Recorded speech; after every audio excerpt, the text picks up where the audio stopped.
میں جب مدینہ طیبہ میں تھا نا، پہلی دفعہ جب گیا، آپ کو پتہ ہے جب بندہ پہلی دفعہ جاتا ہے تو پہلے جب نہ گیا ہو نا تو پہلے بندے کو ترستا ہے یار، ترس ہوتی ہے کہ ہم جائیں وہاں پہ، اور جب ایک بار دیکھ کے آتا ہے پھر دوبارہ جانے کے لیے تڑپتا ہے۔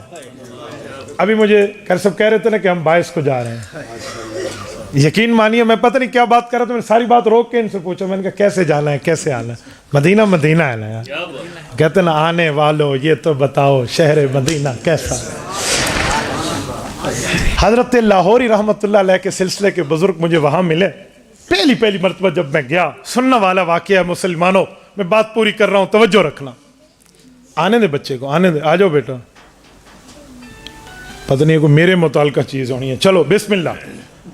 وہ مجھے ملے اور مجھے فرمان لگے مفتی صاحب آپ روضہ پاک پہ سلام پڑھنے تو جائیں گے؟ ابھی ہم ہوٹل میں آئے تھے تو میں نے کہا جی ہاں۔ کہتے ہیں ہم اکٹھے جائیں گے۔ میں نے کہا جی بہت اچھی بات ہے۔ کہتے ہیں ایک بات بھی عرض کرنی ہے آپ کو کہ ہمارا خاندان حضرت لاہوری کا یا مدینہ طیبہ کا میزبان تھا۔ حضرت لاہوری جب تشریف لائے تھے انہوں نے روزہ نبوی پہ حاضری کی اپنی ایک عادت بتائی تھی کہ وہ آپ کو بتانی ہے، اس کے بعد ہم روزہ پہ سلام پڑھیں گے۔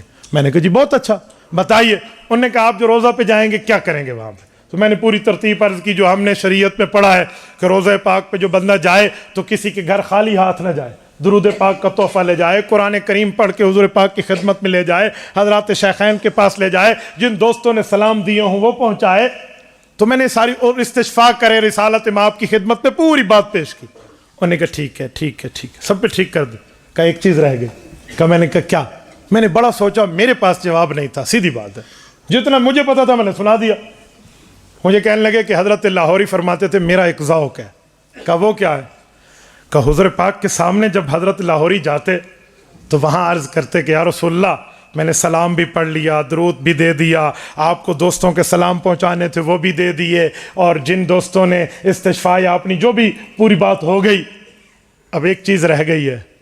آپ نے اپنے چچا حضرت ابو طالب کو کہا تھا کہ اگر آپ میرے کان میں میرے چچا کلمہ پڑھ لیں تو میں اکیلا آپ کے ایمان کا گواہ قیامت میں کافی ہو جاؤں گا۔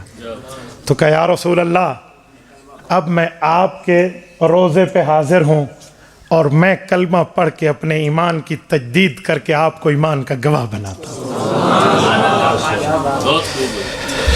میرے جسم کے رونگٹے کھڑے ہو جاتے، اللہ کی قسم۔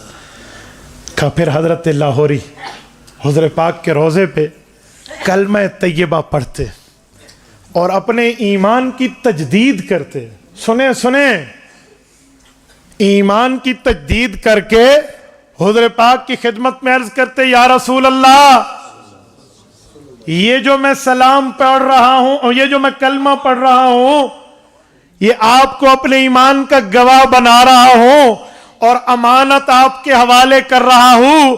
آپ کا نام صادق اور امین ہے، آپ سچے بھی ہیں، امانت کے رکھوالے اتنے ہیں کہ جن کافروں نے آپ کے گھر کا گھراؤ کیا تھا ان کے باپ داداؤں کی امانتیں اس وقت بھی آپ کے پاس تھی۔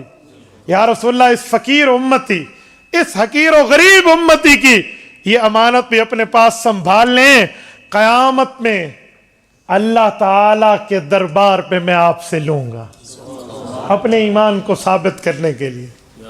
اللہ اکبر۔ اور پھر ایک جملہ حضرت لاہوری محبت عظمت صحابہ میں ڈوب کے فرماتے کہ ہمیں شریعت بتاتی ہے کم از کم شاہدان ہونے چاہیے، دو مسلمان گواہ ہوں جو لین دین کے معاملے پہ گواہی دیں۔ تو کہا یہ نصاب بھی اس روزے میں پورا ہے۔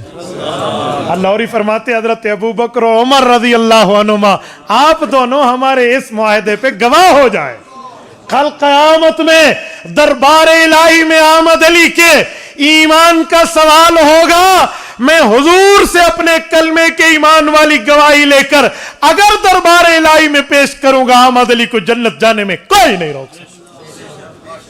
کیا سعادت ہے۔ میں اسی لیے کہتا ہوں اللہ تعالیٰ بڑا کریم ہے، جسے چاہا در پہ بلا لیا، جسے چاہا اپنا بنا لیا۔ یہ بڑے کرم کے ہیں فیصلے، یہ بڑے نصیبوں کی بات ہے۔